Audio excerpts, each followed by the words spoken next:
Oh my God, son. Dolphin? No, I didn't see a dolphin at all. Oh. You got it? I don't have my hat on. I'm watching. Oh my God. Look at this big old darn sucker.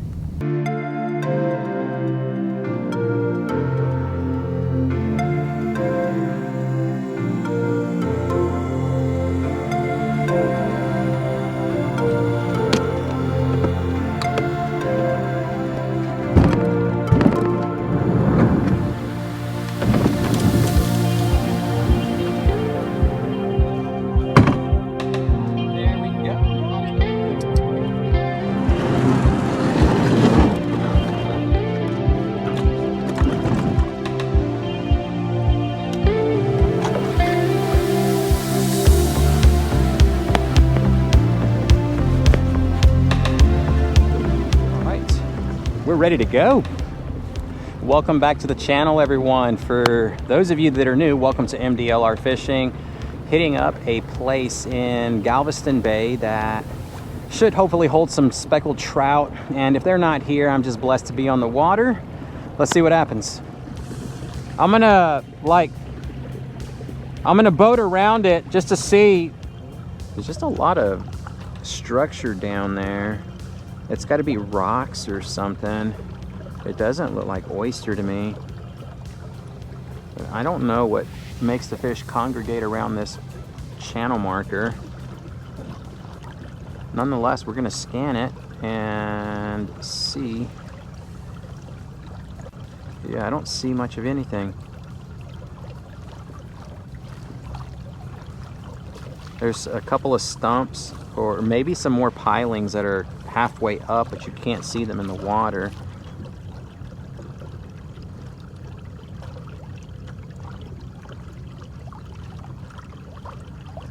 Looks like there's oyster right off to the left-hand side of us. Yeah, I didn't mark any fish, nothing. Let's start things out with, I'm gonna use the tiny little lure that we had last time.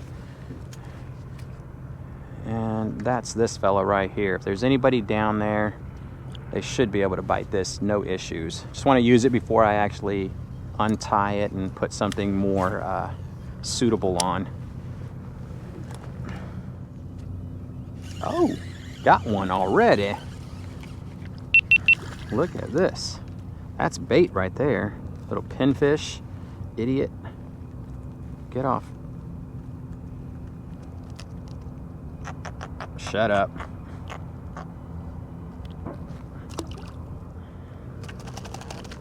Yeah, I got snagged. It's one heck of a knot I got down there.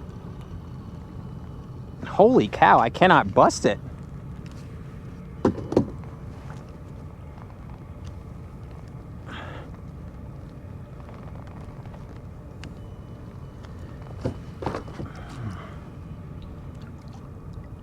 It's good to know that I tie my knots pretty good.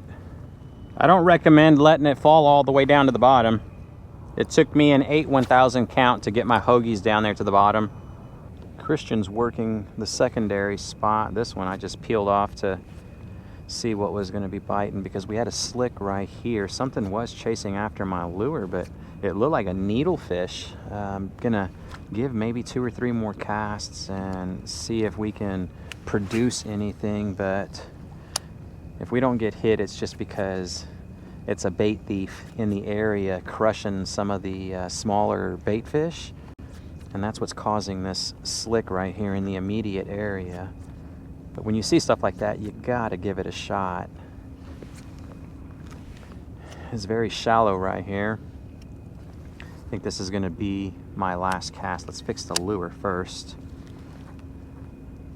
There we go. Last cast, and we're gonna go back over to where Christian's at that secondary spot. Yeah, I think we're gonna just one more cast and we're pretty much done. Spot number 2 did not pan out. I'm not marking anything, and I wanted to cover my bases by fishing the drop. Christians out there fishing the shallow portion, where the oyster and everything is. And we didn't get anything, not one hit. A couple of bait thieves pecking at the lures, but that's it. Nothing at the drop. I'm gonna hit the grass line and work my way out that way.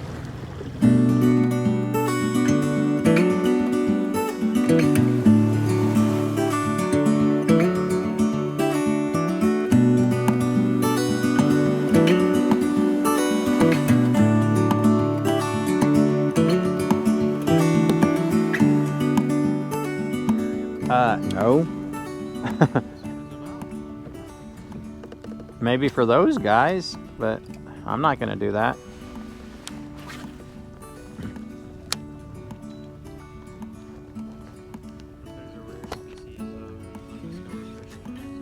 It'll be rare because they're obviously holding that water. There's a lot of structure down there. I just got snagged on something. But they're obviously rare because of it being a holding tank of some sort for the water. Oh, dang, it's 4 feet right here. You know, if we put the jets on, we could probably make it over there, son. Let me pull out Google Maps and see just how much further it is. Well, your battery is bigger than mine, so it would probably outlast mine. I'm gonna swim a paddle tail and continue moving that way. 14 plus miles. I don't know, I'll track it once the day is done and we get back home. I'll use the Google Maps on the desktop to actually see how many miles we traveled. I've always wanted to fish this from the kayak, but like it was just very far. Now I can say that I've finally done it. And if the battery lasts, then I mean, wow, I'm very impressed because we put in some miles before even getting here.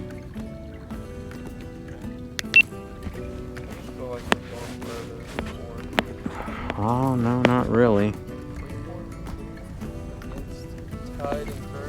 Yeah, no, that's not as far as this is right here. It's 4 miles just to even get out here. I'm waiting for the wind to turn me sideways and then I'm gonna motor out of here because I don't see nothing. There's like literally nothing. No, it's got all the makings of a marsh. It's like one of those little marsh preserves that they created at Texas City. Except those are a whole hell of a lot closer to the ramp than this is. I don't think it's gonna happen for us, son. I guess we just picked the wrong day to come out and explore this area by kayak. I mean, it looks really good. You got the makings of a marsh with no defined bayou that's gonna be feeding it, so the fish can basically meander throughout this entire area. Lots of grass lines, soft mud it looks like, because we're seeing little mud clouds get stirred up because of the mullet. There's some rather large ones in here, but we also got a lot of bait working alongside the grass line, and there's just no blow-ups. There's no surface activity. There's no working birds, whether they're going to be flying seagulls hovering over a school. There's no egrets or little herons working the grass line. And those are all the things that let you know that there's game fish in the area feeding, because they take advantage of the bait getting pushed up and towards the bank. So that's an easy catch, a meal for those guys. And none of that is out here. It kind of stings, mainly because we put in, I think it's like 4 miles directly from the Texas City dike to get here. But because we did some fishing, I think we've already put maybe 2 or 3 miles before making the trek to get over here. So very scary.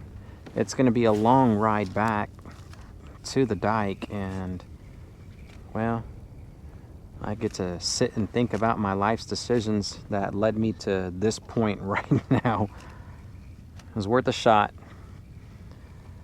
Let's get ready to pack things up and make our way back home.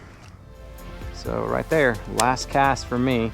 I'll probably troll this lure all the way back. May as well take a chance on catching something than nothing. But if you enjoyed this one, and if it ain't too much to ask, click that thumbs up button for me, please. And we'll see you on the next one. Till next time, tight lines.